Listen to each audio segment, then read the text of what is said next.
Salut tout le monde, c'est Wok et on se retrouve pour fabriquer un thermomètre infrarouge. Pour ce projet, on n'aura pas besoin de beaucoup de composants. On va avoir besoin d'un capteur de température infrarouge MLX 90614, d'un afficheur digital TM 1637, d'un petit bouton commutateur à deux positions, de fils, d'une imprimante 3D, et pour ce qui est du microcontrôleur, on va pas utiliser un Arduino comme d'habitude, mais un ATtiny 85. Et afin de ne pas souder directement sur ATtiny et risquer de l'endommager, je vous conseille d'acheter un petit support comme ceci. Alors, pourquoi faire ce choix ? Eh bien tout simplement parce qu'on n'aura besoin que de 4 pins et de maximum 8 kT de mémoire. Donc utiliser un Arduino ça ne servira à rien car on n'exploiterait même pas un tiers des capacités qu'il nous offre. De plus en utilisant un ATtiny on a un gain de place énorme et ça coûte beaucoup moins cher. Et enfin pour programmer notre ATtiny on aura quand même besoin d'un Arduino Uno. La première étape ça va être d'imprimer ces 3 pièces en 3D dont je vous mets bien évidemment les liens en description.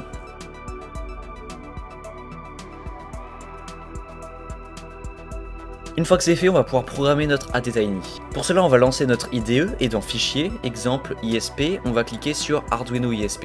Puis, on téléverse ce code sur la carte. On va ensuite câbler notre ATtiny comme ceci. On va ensuite aller dans Fichier, Préférences et on va copier-coller le lien que je vous ai mis en description. On va ensuite aller dans Outils, Type de carte, Gestionnaire de carte et on va ensuite marquer ATtiny. Puis, on vient installer l'extension ATtiny Core.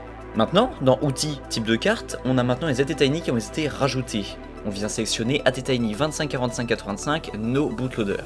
Dans la case Chip, on va sélectionner ATtiny 85. Ensuite, on va tout laisser par défaut sauf l'horloge interne qu'on va régler sur 8 MHz. Et enfin, on va dans Outils, Programmeur et on sélectionne Arduino as ISP. Maintenant, on va devoir installer 3 bibliothèques dont je vous ai mis les liens dans la description. Et si vous savez pas comment installer des bibliothèques, j'ai fait une petite vidéo à ce sujet. Bref, on va enfin pouvoir ouvrir le code que je vous ai mis en description. Au niveau du code, rien de bien compliqué. On commence par définir sur quelle branche est branché l'afficheur, on demande ensuite à notre MLX de s'allumer, et on règle la luminosité de l'afficheur. Ensuite, dans notre boucle infinie, on dit que l'afficheur doit afficher la valeur lue par le MLX toutes les secondes. Alors tout est presque prêt, mais avant de téléverser notre code, on a une dernière chose à faire. Il faut qu'on dise à notre ATtiny qui veut fonctionner en 8 MHz. Pour cela, il faut régler ce qu'on appelle les fusibles, qui vont déterminer notamment la fréquence de ATtiny, qui est par défaut sur 1 MHz. Pour cela, rien de bien compliqué, on va tout simplement venir cliquer dans Outils sur Graver à séquence d'initialisation. Une fois que c'est fini, on va pouvoir téléverser notre code. Et voilà, notre ATtiny est maintenant programmé. Maintenant, on va s'attaquer aux soudures. Pour cela, on commence par souder des fils sur chaque broche du MLX et de l'afficheur.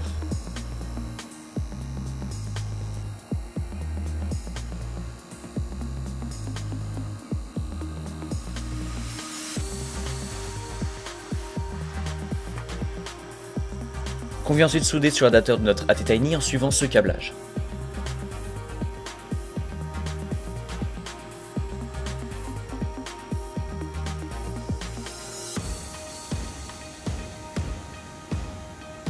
Une fois que c'est fait, on vient prendre un bout de fil de cuivre assez épais de 10 cm environ qu'on vient dénuder.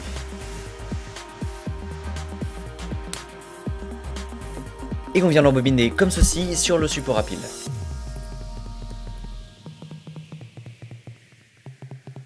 Et on fait de même de l'autre côté. Et on vient ensuite mettre des petits bouts de fil aux deux extrémités, comme ceci. Et on va ensuite déposer un petit peu d'étain sur les deux extrémités, de manière à pouvoir y souder plus tard des fils. Bien, on va maintenant pouvoir passer à la partie la plus pénible, devoir tout faire rentrer dans la boîte. Alors, je vous recommande de d'abord placer le MLX, ensuite on vient coller le petit bouton qu'on a préalablement soudé. On met ensuite l'afficheur en place, et on va ensuite venir visser l'afficheur. On vient ensuite mettre l'ATtiny dans son support et on le met dans un petit coin juste ici. Et là, il va falloir se débrouiller pour qu'il n'y ait aucun fil qui dépasse. Bon, si vous êtes arrivé jusque là, bravo. Perso, ça m'a pris 4 heures. Bref, on va ensuite passer deux fils qui vont se connecter sur le plus et le moins par le petit trou sur la plateforme et on vient ensuite placer le deuxième étage. On vient ensuite souder nos deux fils là où on avait préalablement étamé nos câbles. Et on peut ensuite venir visser notre support à pile. Bon, c'est maintenant l'heure du test final.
Bon et bah voilà, comme vous pouvez le voir, ça marche super bien. Vous avez pu le voir, j'ai rajouté une petite virgule au marqueur blanc afin de mieux lire la température.